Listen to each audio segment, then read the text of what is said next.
Okay, this video is the future of universities. And basically, the American university system is a total ripoff. It's one of the biggest ripoffs in society. Tuition fees are through the roof. So, four-year big universities and Ivy places, their professors are promoted for doing research and their research publications. So they really don't care about teaching. It's something they try to turf to their PhD students, and they give the lectures that they have to. It's rare to find one that really wants to teach or that's good at teaching. I recently talked to an Ivy League college student, and she told me that her teachers stink, her education is crap, and it's a total ripoff, expensive, and she hates living there. I said, well, why do you go to school there? And she said, well, it's because it's a prestigious place, and I think it's going to help me later in life. So I don't think that's such a great strategy, because all kinds of excellent doctors in other fields. A person comes from podunk for college, and then where you go to grad school is more important. But even then, it's not that important. Like, let's say for being a doctor, it's where you do residency or fellowship that people are more interested in. They don't care where you went to med school.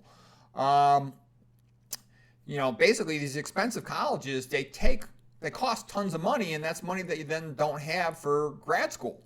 My kids, for example, all wanted to commute to local colleges, so I told them, fine, I was glad to save the money. I don't think it makes much difference. Pre-med classes, for example, are the same everywhere. And like, what did I get out of going far away from home to Stanford? It was very lonely. Socially, I hated it, but I think the biggest thing I got out of it was, the average SAT score of a biology student at Stanford, something like 99.5 percentile. So I got used to academic competition in that setting. If you want to be an A student, you got to be 99.9 academic performance at least. And I had some friends in biology and biochemistry I really liked. People that really wanted to talk about biology and biochemistry. I enjoyed that in my later years. I liked wrestling for the Schultz brothers, world and Olympic champions, the famous Schultz brothers, that were featured in the Foxcatcher movie and a bunch of other wrestling documentaries. That was a great experience to meet those guys.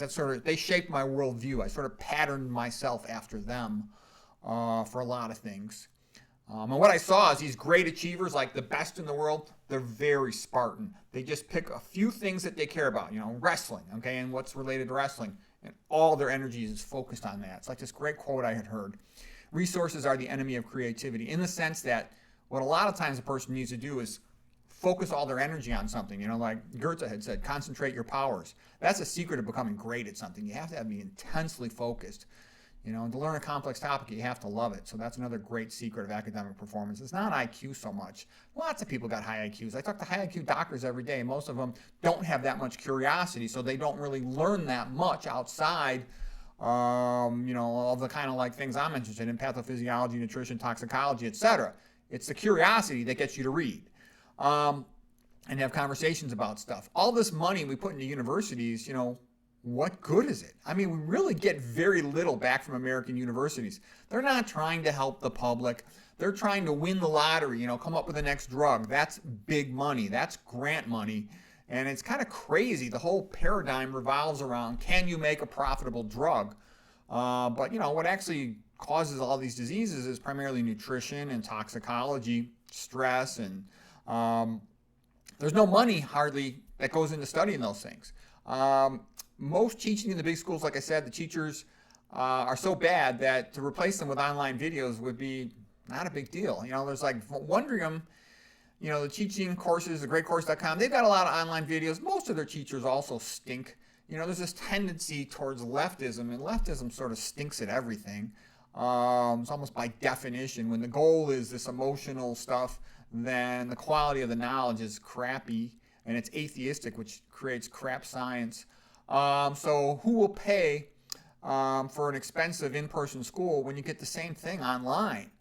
I actually think that at least half of the colleges are all going to close. Why would anybody go to their college when they can get the same education for probably a fourth of the price online?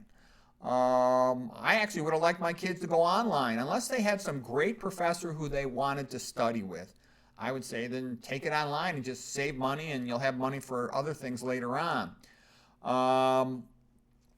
Can anything good come out of all this? Well, I think in the future, the remaining colleges are going to have to compete for the students. Students aren't going to be such a bunch of chumps to pay full tuition for lousy educations. So in that case, when I retire from medicine someday, I would like to teach at a med school or maybe a university. And I'll just tell you what one college told me. This guy's from a big university. This guy's a great student, this kid. He said to me, he said, within 6 months, he said, you would be the most popular professor on campus in any big school. He said, then, by the end of the year, you would say something controversial, some student would complain, and then you would get fired. And I said, but controversial professors are the best ones. And he said, well, modern students get offended by a lot of stuff, and the university goes by what they say. And I said, well, then your professors, most of them must stink. And he goes, yes, they do.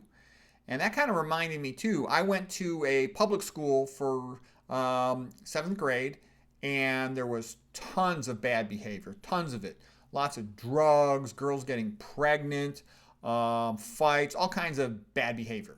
And it was like the schools, the kids kind of ran the hallways at school. Kids would get beaten up for lunch money. And then my parents put me in a Catholic school for 8th grade. And the education was just the same, pretty much. The education was kind of lousy at both places, but here's a big difference. You had to behave at the Catholic school. One time I just tried to trip a kid, and while we had to wait in line outside the door, I was just goofing around with a friend of mine, and this teacher shoved me up against the wall, and I kind of laughed. I was a pretty tough wrestler guy, best in the state, and I probably could have whooped the teacher if I wanted, but I'm like, wow, I was shocked to be shoved against the wall by a teacher, and he just yelled at me for doing that. I thought it was kind of funny in retrospect. And what I'm getting at was there were 0 fights their whole year. There were 0 people doing drugs. There were 0 people having sex. So, the adults and the nuns, they were in charge, not the kids. And that was good. All right, what else? What's the best type of learning? Ideal would be something like the Oxford tutorial system where the students pursue a topic of study that they're interested in. They meet with the professor several times a week to have a conversation about it. But anyways, that's where I sort of see universities headed.